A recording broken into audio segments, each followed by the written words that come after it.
গল্পকথনই call chapter 2 আমাদের আজকের নিবেদন সমরেশ মজুমদারের গল্প আঁচড়। এইরকম মেঘ চটকানো দিন এবছর আর আসেনি, যদিও শ্রাবণের মধ্যকাল, কিন্তু সূর্য তো দূরের কথা, দিন দুপুরেই বুক চাপা বাতাসের মতো একটা অন্ধকার ঝুলে রয়েছে। অথচ আজ একটা জরুরি সভা ছিল, গুরুত্বপূর্ণ সিদ্ধান্ত নিতে হবে এমন ভেবেছিল লোকাল কমিটির সদস্যরা। কিন্তু ঠিক বিকেলের পর গাঢ় জল ঝরা শুরু হলো। সন্ধে নাগাদ তো চারধার থই থই। নবেন্দু ছাতা মাথায় পার্টি অফিসে গিয়ে যখন পৌঁছালো, তখন তার প্যান্ট ভিজেছে, পিঠেও জলের ছোঁয়া। যাওয়া মাত্রই কিশোর বলল, আসুন নবেন্দুদা, আজ মিটিং হবে না। ঘরের তখন জনা পাঁচেক বসে, তার মধ্যে ললিতা নেই। সে নিচু গলায় জিজ্ঞাসা করল, কেউ আসতে পারেনি বুঝি? আসবে কি করে, এই বৃষ্টিতে পাগলের আমরা ছাড়া কেউ পথে বের হয় না। আমি সেক্রেটারির বাড়িতে গিয়েছিলাম, উনিও বললেন মিটিং পিছিয়ে দিতে। আজ কেমন আছেন উনি? একই রকম, তবে ঘরেই থাকতে হবে সারা জীবন। কথাটা বলে কিশোর গলা নামালো। ওর ইচ্ছে আপনি সেক্রেটারি হন, বৌদিকে উনি সমর্থন করছেন না। বললেন এই শিল্পাঞ্চলে কোনো মহিলার পক্ষে দায়িত্বটা বেশি হয়ে যাবে, আর যাদবদাকে উনি পাত্তাই দিচ্ছেন না। কিন্তু বৌদিকে সমর্থন করার মানুষ কিন্তু কম নেই। ঘণ্টাখানেক পার্টি অফিসে কাটালো নবেন্দু। বাইরে একটানা বৃষ্টির শব্দ। আলো কমছে, যে কোনো মুহূর্তে লোডশেডিং হয়ে যেতে পারে। এলাকার কয়েকটা দাবি নিয়ে জনসাধারণের কাছে যেতে হবে, তার একটা লিফলেটের খসড়া করা দরকার। চিরকাল এই দায়িত্ব নবেন্দুর উপর। সেই মকশ করতে গিয়ে সে মন পাল্টালো, বাড়িতে বসে করবে। তার নজর বারংবার দরজায় যাচ্ছিল, ললিতা এখনো এলো না। অথচ একবার পার্টি অফিসে না আসার পাত্রী নয়ও।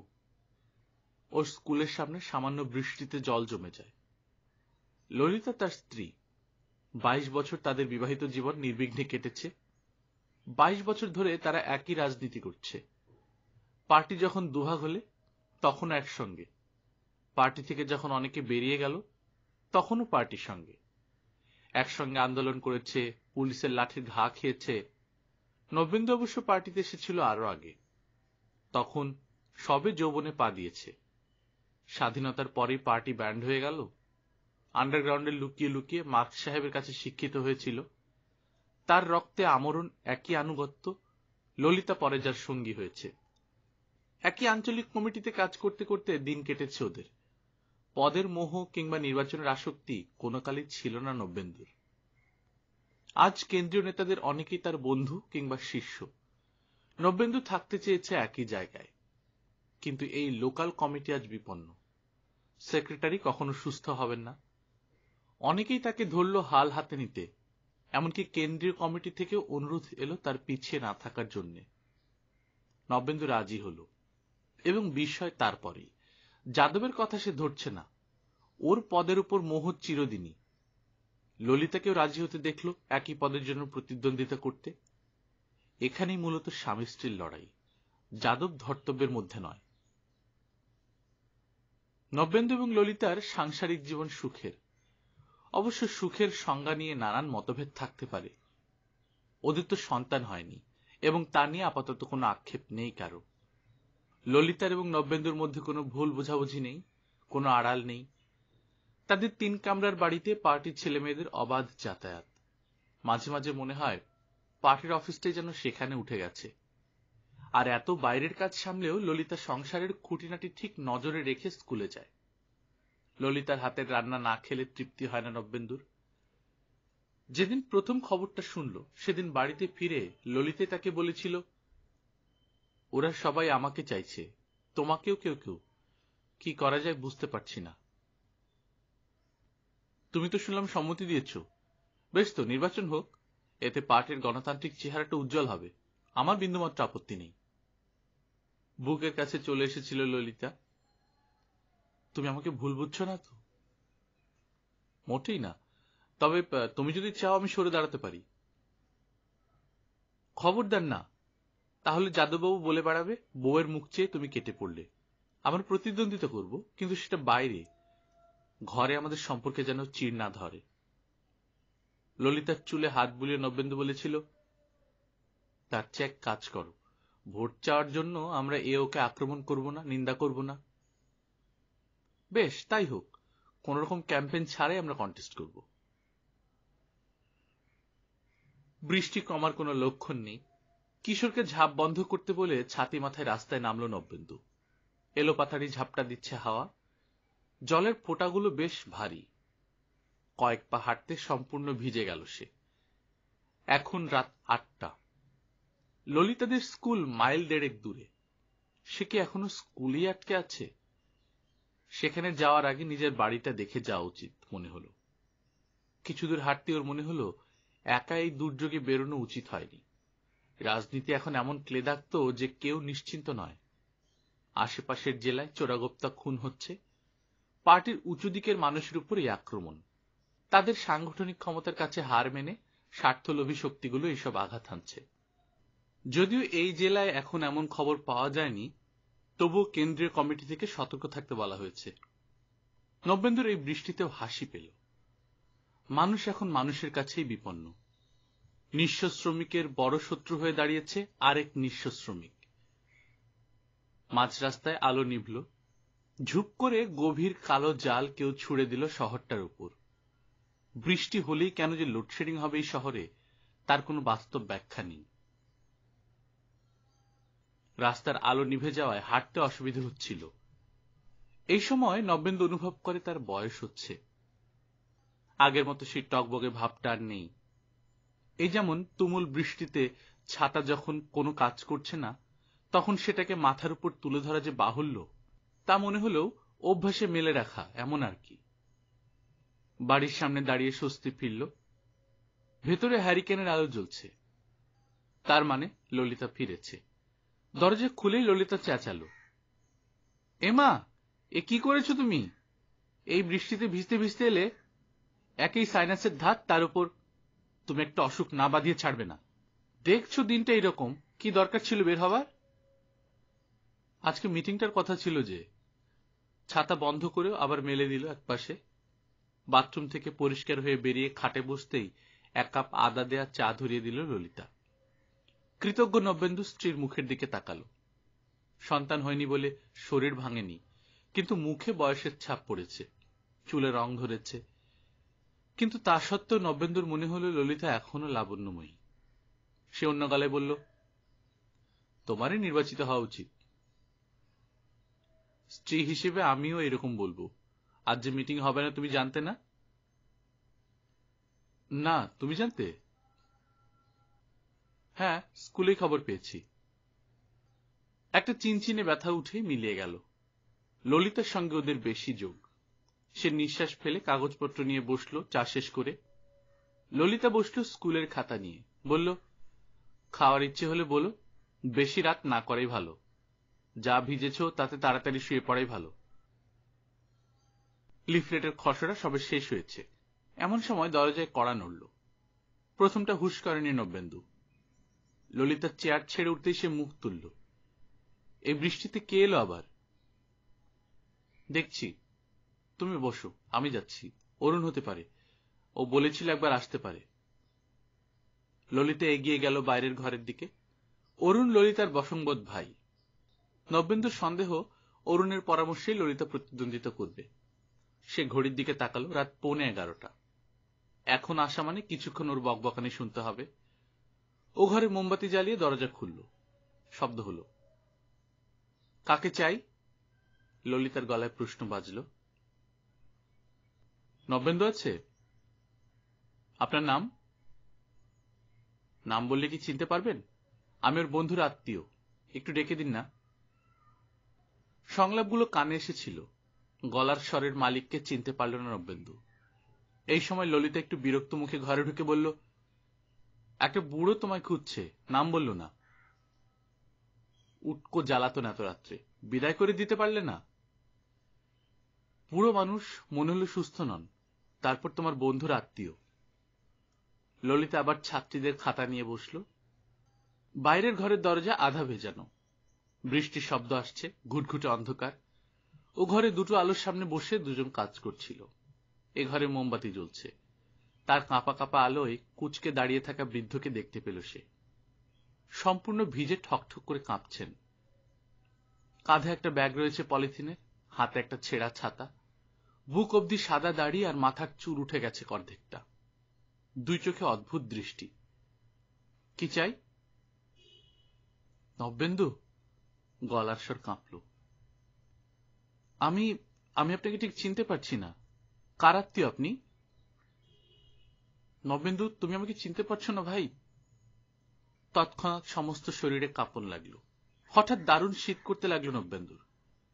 ওই ভাই শব্দটার উচ্চারণ তাকে একটানে নিয়ে গেল 48 সালে। তারপর নানান ঘটনার মধ্য দিয়ে টেনে 67তে যখন এরা বেরিয়ে এলেন দল ছেড়ে। কিন্তু কি চেহারা হয়েছে এর! এরকম বিধ্বস্ত অবস্থায় কোনোদিন কল্পনা করেননি ওকে।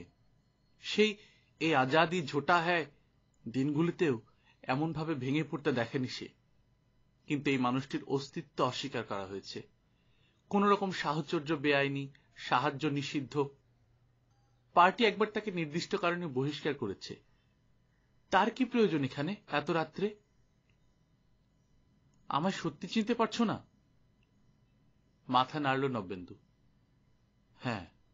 তারপর জিজ্ঞেস করল, কি ব্যাপার? আমি 3 দিন অভুক্ত। অন্ধ্র থেকে একজন আমার সঙ্গে দেখা করতে আসবে। দিনটা গুলিয়ে ফেলায় আজই এসে গেছে এই শহরে।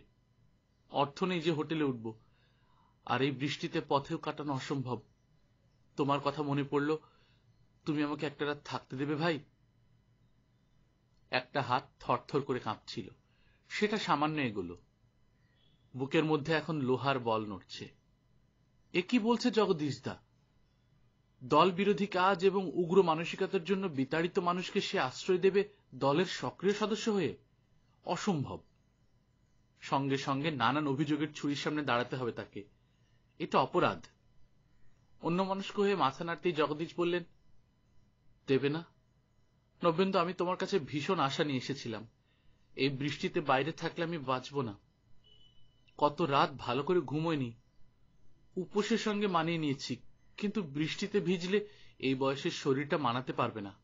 এই পুরনো শহরে ফিরে এসে তোমার কথা মনে পড়ল। কত বছর আমরা একসঙ্গে আন্দোলন করেছি। সেই 48-এ পুলিশের। নিঃশ্বাস নিলেন জগদীশ। একটানা কথা বলায় বোধহয় হাঁপ ধরেছিল। নবেন্দু একবার ভেতরের ঘরের দরজা দেখল। ললিতা কি সব শুনতে পাচ্ছে? না, এখন চাপা গলায় কথা বলছেন জগদীশদা। ও ঘরে হ্যারিকেনের আলোয় ছায়া পড়েনি। সে স্পষ্ট বলল, কিন্তু আপনি আমাদের পার্টির শত্রু। পার্টির হতে পারি, তোমারও কি? আমরা দুজনেই কমিউনিস্ট। আমার দল আগে, তারপর আমি। আর মানুষ, আমাদের মানবিক সম্পর্ক। নবেন্দু, আমি তোমাকে হাত ধরে মার্কসিজম শিখিয়েছিলাম, মনে পড়ে?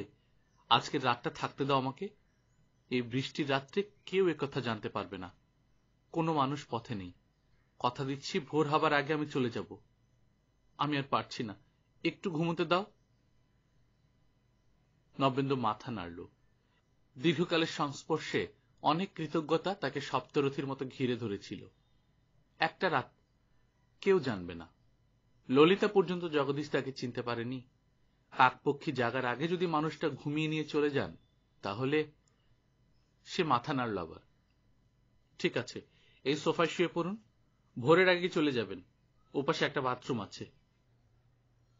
তুমি আমাকে বাঁচালে নবেন্দু। যেন প্রাণ ফিরে পেলেন বৃদ্ধ। ললিতাকে আমি বলবো, আপনি আমার সহপাঠী নবীনের বড় দাদা। ভারী পায়ে পায়ে ফিরে আসতেই ললিতা প্রশ্ন করল, কে গো? উত্তরটা মুখেই ছিল, জানিয়ে দিল নবেন্দু। রাত্রে থাকতে চাইলেন, থাকবেন। কোনোদিন নাম শুনিনি তো ওর। অবস্থা খুব খারাপ বলে মনে হলো। খসড়াটার উপর নজর রাখলেও মন বসছিল না নবেন্দুর। খেয়ে নাও, রাত হয়েছে। ও হ্যাঁ, উনি খেয়ে এসেছেন?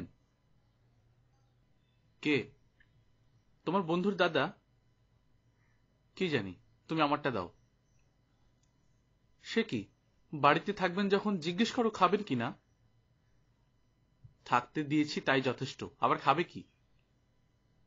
তাই কি হয়? ওর জামা কাপড় তো সব ভেজা, তোমার একটা লুঙ্গি দাও ওকে। অতিথি বাড়িতে থাকলে তাকে যত্ন করা উচিত। ললিতা উঠে একটা পরিষ্কার লুঙ্গি আর তোয়াল এনে দিল নব্যেন্দুকে। নব্যেন্দু তবু বলল, খামোখা নিজেদের খাবারের ভাগ। চুপ করো তো, মাঝে মাঝে এমন উল্টো কথা বলো তুমি, আমি ঠিক বুঝতে পারি না। শুকনো পরিধান বস্ত্র এবং পেট ভরা খাবার খেয়ে জগদীশ তৃপ্ত। একসঙ্গে খাওয়া হলো, কিন্তু কোনো কথা হলো না তেমন। নবেন্দু লক্ষ্য করল জগদীশের শারীরিক পরিবর্তন এত বেশি যে তাকে চট করে চিনে ফেলা অসম্ভব। ললিতার পক্ষে তো নয়। তাছাড়া ওর হাতে গলায় এক ধরনের চর্মরোগ, আর মুখের খোলা জায়গায় চামড়া কুঁচকে থাকায় পরিচিতি লোপ পেয়েছে। পাশের ঘরে জগদীশের নাক ডাকছিল। সোফায় পড়া মাত্র ঘুমে কাদা হয়ে গিয়েছেন মানুষটা। বোঝাই যায় দীর্ঘকাল উদ্বেগ আর অনিদ্রার পর আজ এই মুহূর্তে শান্তি পেয়েছেন। নিজের বিছানায় শুয়ে নবেন্দু ওর কথা ভাবছিল। 48 থেকে 62 একসঙ্গে কাজ করে যাওয়া, 62 পর দল বিভক্ত হলেও একই সঙ্গে থাকা, তারপর 67তে হঠাৎ দল থেকে বেরিয়ে গিয়ে বিপ্লবের আগুনে ঝাঁপিয়ে পড়া মানুষটির আজ আশ্রয় নেই, খাবার নেই, সামান্য স্বস্তির জায়গা নেই। কি লাভ হলো ওর দল ছেড়ে? অথচ কর্মী এবং সংগঠক হিসেবে জগদীশদার তুলনা ছিল না। নবেন্দু সারা রাত ঘুমোতে পারল না। তার ভয় হচ্ছিল যদি সে ঘুমিয়ে পড়ে, যদি রোদ ঢোকার পরও জগদীশ দাদা ঘুমিয়ে থাকেন এবং ভোরবেলা অরুণ এসে পড়ে, তাহলে বিপদ তারই হবে।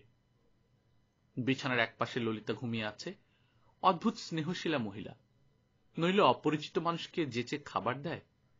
নবেন্দুর মনে হলো ললিতাদের মতো মেয়েদেরই পার্টির প্রথম সারিতে এগিয়ে যাওয়া উচিত, তাহলেই দেশের সাধারণ মানুষ ওদের ভালোবাসা পাবে। কিন্তু এই নির্বাচন না লড়ে যে উপায় নেই, এটা এখন আত্মসম্মানের পর্যায়ে চলে গেছে। তখন 4টে বাজে কি না বাজে, নবেন্দু বিছানা থেকে নামল। আর একটু বাদেই ভোর হয়ে যাবে। জগদীশদার এখনই চলে যাওয়া উচিত। বৃষ্টির শব্দ শোনা যাচ্ছে না আর। সে ললিতার দিকে তাকালো। ঘুমে অচেতন হয়ে আছে মেয়েটা। নিঃশব্দে বাইরের ঘরে চলে এলো নবেন্দু। জগদীশের মুখ হা, চোখ বন্ধ, শরীর এলানো। হ্যারিকেনটার আলো সামান্য বাড়িয়ে সে ওকে ডাকতেই তড়বড় করে উঠে বসলেন তিনি। খুব ভীত এবং সন্ত্রস্ত দেখাচ্ছিল তাকে। তারপর নিঃশ্বাস ফেলে বললেন, ও তুমি? ভোর হয়ে আসছে তাই বুঝি? এখনো শরীরে ঘুম ও ক্লান্তি, কিন্তু জগদীশ উঠে দাঁড়ালো। বড় জোর ঘুম এসেছিল গো। বৃষ্টি থেমেছে? হ্যাঁ। নবেন্দু একটু ইতস্তত করে শেষ পর্যন্ত জিজ্ঞেস করল, আচ্ছা জগদীশদা, এসব করে আপনারা কি পেলেন? কি লাভ হলো? কি সব? জগদীশ তৈরি হচ্ছিলেন। এই হঠকারিতা, উগ্রপন্থীদের সঙ্গে হাত মিলিয়ে নিজের শান্তি নষ্ট করা। হাসলেন জগদীশ। তারপর বললেন, এবার চলি ভাই। তোমার স্ত্রীকে ধন্যবাদ দিও। জানি না আবার দেখা হবে কিনা, কিন্তু তুমি আমার আশীর্বাদ নিও।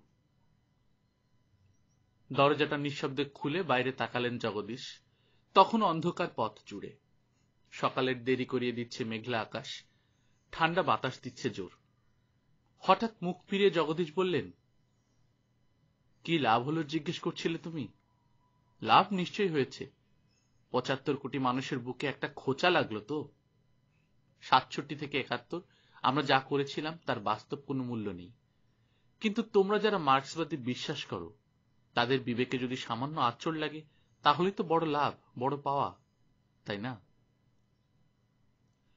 আবছা অন্ধকারে বেরিয়ে গেল জগদীশ। শরীরটা মিলিয়ে গেল অন্ধকারে। দরজা বন্ধ করে সোফায় এসে বসল নবেন্দু, চুপচাপ। একটা অস্বস্তি এলো। আশঙ্কার বোঝা মাথার উপর থেকে নেমে গিয়ে হঠাৎ আর একটা কিছু জন্ম নিল। জন্মস্থান হৃদয়। রোদ উঠল ঝলসিয়ে, কিন্তু তার রঙে হলদের ঝোঁকটা বেশি, কেমন ফ্যাকাশে, নিরক্ত। কিছুটা কৈফিয়ত দিতে হয়েছিল নবেন্দুকে। কেন মানুষটা কাক ভরে বেরিয়ে গেল এক কাপ চাও না খেয়ে? নবেন্দুর ভদ্রতায় আটকানো উচিত ছিল।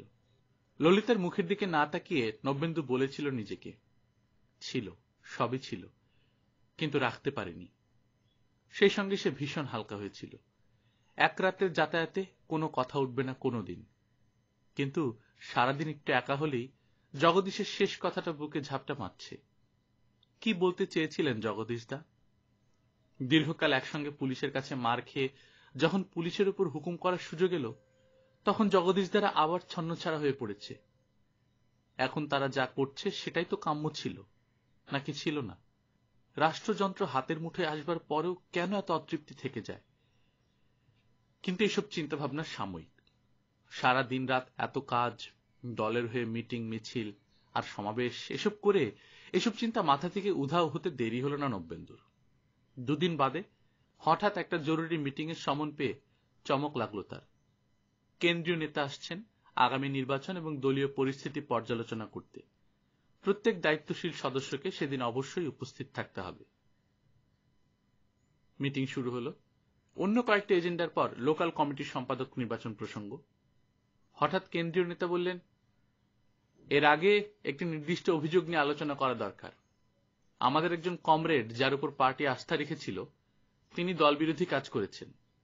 আমরা তার কাছে জানতে চাইব তিনি কি করে পার্টি থেকে বিতাড়িত জগদীশবাবুকে রাত্রে নিজের বাড়িতে আশ্রয় এবং খাবার দেন। তিনি নিশ্চয়ই জানেন পুলিশ যাকে খুঁজছে, পার্টির প্রতি যে বিশ্বাসঘাতকতা করেছে, তাকে আশ্রয় দেওয়া জঘন্য অপরাধ। এই ঘরে একটা আলপিনের শব্দ বুঝি শোনা যেত। বিস্ময়ে প্রতিটি মানুষ একে অন্যকে লক্ষ্য করছে। নব্যেন্দু চোখ তুলল। ললিতা কাঠের পুতুলের মতো বসে আছে, মুখে কোনো অভিব্যক্তি নেই। সে পকেট থেকে রুমাল বের করে মুখ মুছল। কেন্দ্রীয় নেতা এবার সরাসরি প্রশ্ন করলেন, কমরেড নব্যেন্দু, এ ব্যাপারে আপনার বক্তব্য জানতে চাই। নব্যেন্দু অনেক কষ্টে শীত ভাবটাকে প্রতিকূল করল। আমি কিছুই বুঝতে পারছি না। বুঝতে চেষ্টা করুন। আপনি এক বৃষ্টির রাত্রে জগদীশবাবুকে আশ্রয় দিয়েছিলেন। না, মাথা নাড়ল নব্যেন্দু। আপনি তথ্য গোপন করতে চাইছেন, এতে আপনার দায়িত্ব আরো বেড়ে যাচ্ছে। আমি দায়িত্ব নিয়েই বলছি, সেই রাত্রে আমি দরজা খুলিনি। আমার স্ত্রীকে জিজ্ঞাসা করলে সঠিক উত্তর পাওয়া যাবে। ললিতা মাথা নাড়ল। আমি দরজা খুলেছিলাম।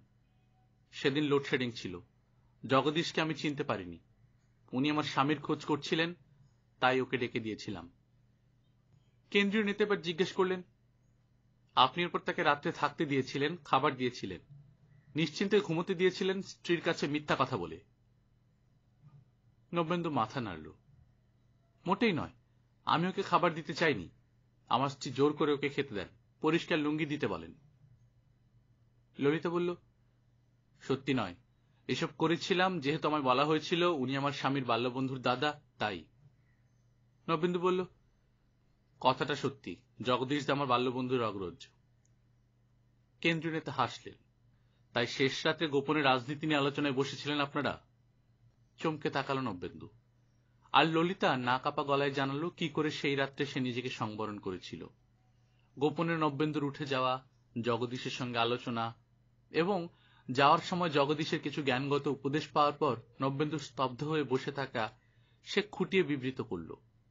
এখন প্রতিটি মুখ নব্যেন্দুর দিকে ফেরানো। কেন্দ্রীয় নেতা প্রশ্ন করলেন, আপনি আপনার স্বামীর বিরুদ্ধে অভিযোগ করছেন কেন? ললিতার গলা কাঁপল না। আমি আমার পার্টির প্রতি অনুরক্ত, মার্ক্সীয় জীবন দর্শনে বিশ্বাসী। আমার স্বামী যদি সেই বিশ্বাসে অংশীদার না হতে পারেন সেটা অন্য কথা, কিন্তু পার্টির প্রতি বিশ্বাসঘাতকতা হয় এমন কাজ করায় তিনি আমার শ্রদ্ধা হারিয়েছেন। সমস্ত ঘরে যেন লক্ষ পায়রা উঠল। হাততালিতে কান বন্ধ হয়ে গেল। একজন স্লোগান দিয়ে ফেলল চাপা গলায়, কমরেড ললিতা জিন্দাবাদ। কেন্দ্রীয় নেতা বললেন, নব্যেন্দুবাবু, এই নির্দিষ্ট অভিযোগ নিয়ে আমার রিপোর্ট কেন্দ্রীয় অফিসে পাঠাবো। ওরা যতদিন কোনো সিদ্ধান্ত না নিচ্ছেন ততদিন আপনি পার্টির কোনো সাংগঠনিক কাজের সঙ্গে যুক্ত থাকবেন না। নব্যেন্দু উঠে দাঁড়ালো। আমাকে কি সাসপেন্ড করা হলো? ব্যাপারটা সেই রকম।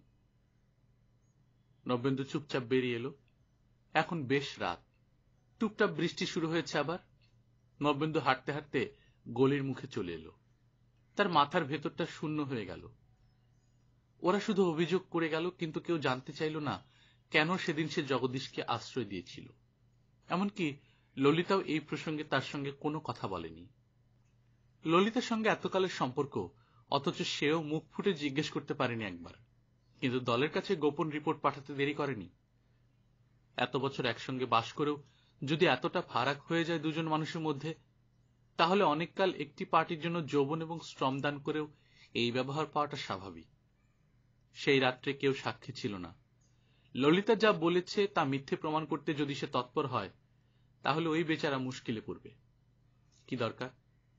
নবেন্দু হাসল। জগদীশদার শেষ কথাটা মনে পড়ল। বুকের ভেতর একটা আঁচড় লেগেছিল, তাই বাইরের এই আঘাতটা খুব বড় মনে হচ্ছে না। বরং ললিতা তাকে সাহায্যই করল। লোকাল কমিটির সম্পাদক আর তাকে হতে হচ্ছে না। কোনো লক্ষ্যহীন পথে এগিয়ে যাওয়ার ভাওতায় ভুলে থাকতে হবে না। কিন্তু নবেন্দু মাথার উপর ছাতা খুলল। ললিতার সেক্রেটারি হিসেবে নির্বাচন সুনিশ্চিত। স্বামী এবং দলের মধ্যে শেষটাকেই এ সম্মান দিল নিজস্ব বিচারে। এখন কি ও একসঙ্গে থাকতে চাইবে? বৃষ্টি পড়ছে, পার্টির মিটিং ভেঙে গেল। নবেন্দু একটা আড়াল দেখে দাঁড়িয়ে রইল।